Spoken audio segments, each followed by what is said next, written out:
I'm gonna roll my crank around until I see my timing mark in the timing hole. It's gonna be a little notch on the flywheel at the top.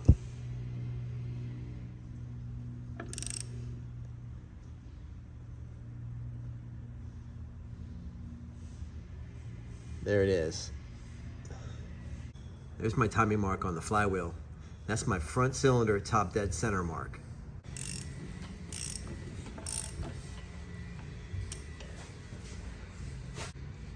And I'm rolling my crank around until this front intake tappet opens and closes. That's when my piston's going to be coming up and get ready to hit the compression stroke, which is where you want to fire the spark plug.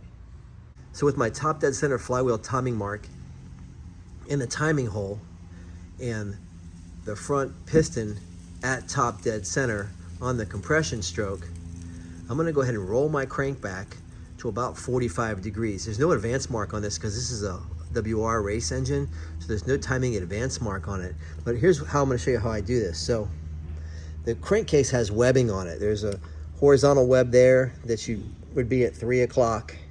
There's a vertical web here that will be at 12 o'clock. It's right in alignment between the sprocket shaft and the timing hole plug. Then there's a mark in between it. The angle between the 3 o'clock and the 12 o'clock is 90 degrees, and right in the middle, that's 45 degrees. I've marked my sprocket with a line, and it's put top front, and that's in alignment with that vertical rib. So now I'm gonna go ahead and back this timing off to that 45 degree. That's gonna be 45 degrees before top dead center. When my mark is at the 12 o'clock position, that's 0 degrees before top dead center because it is top dead center. So anytime I go back the counterclockwise direction looking at the sprocket shaft, I'm going before top dead center. So right there is gonna get me about 45 degrees before top dead center. And I'm gonna time somewhere in there. You would wanna time somewhere between 0 and 45 degrees. Like a Harley shovel head, knucklehead, pan head is usually around 35 degrees. For this flathead, you're probably gonna be about 45 degrees. So that's where I'm gonna time. Here's the reproduction WICO Magneto from Andrew Johnson at Antique Speed and Machine. Really wonderful reproduction that he makes of the WICO Model X racing Magneto for Harley-Davidson. But like a Morris Magneto, it has 2 lobes that open and close the points. It has this narrow lobe right here that's getting ready to hit the points cam follower now. I don't know if you can see that. You see it opening right behind the rotor. You can see the points opening. That's on the narrow lobe. And then that's for the front cylinder. And here comes the wide lobe. And the wide lobe opens it for the rear cylinder. So as I drop this Magneto in, I'm going to want to be where it's just opening the narrow lobe for the front cylinder because I'm timing this to the front cylinder.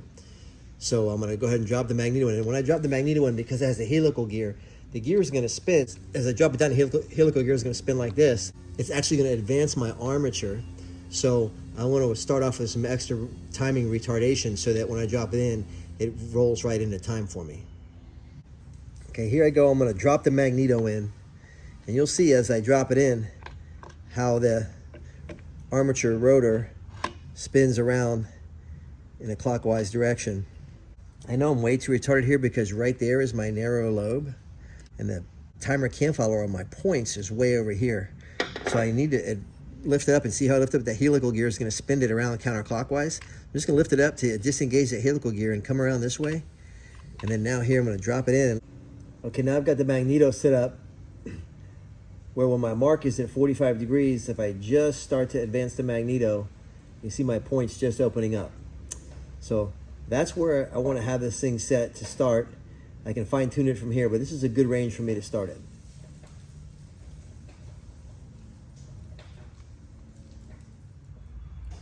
Okay, now that I got the Magneto in where I want it, I lock it down here on the base and I mark it with a straight line. That's my index where I know it is, and I put 35 degrees because I timed it at 35 degrees. I ended up rolling the flywheels forward and timed it at 35 degrees in advance. So that's my line for 35. Then I can go forward or back from there to fine tune it as I'm running the bike if I feel like I need more power or I need more timing on it. So that's how I go ahead and do that. I'll go ahead and put the cap on, button this thing up, and go ahead and start it and see how she runs. All right, so I got the WICO Magneto back in the motorcycle. Everything's timed up. This bike is cold. You can see I touched the exhaust pipes. The pipes haven't even warmed up yet, so I'm gonna go ahead and give it a kick start.